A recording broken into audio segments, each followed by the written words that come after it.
In Vajrayana, naked representations of Buddha figures symbolize the intrinsic nature of all phenomena.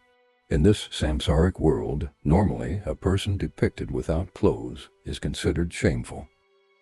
However, in this case, as the nature of all phenomena is devoid of intrinsic existence, and the nature of mind is bare naked, from this standpoint any adornment is not necessary. According to the Tantra of Liberation through contact, the non-changing light body of the primordial Tathagata is naked, unadorned, red and yellow in color, and abiding in the meditation posture.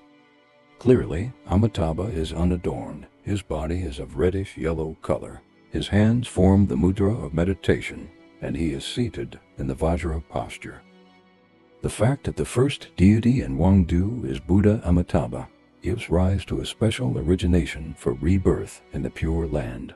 His Holiness Jigme Phuntsok Rinpoche once said, "All of you should aspire for rebirth in Sukhavati upon death."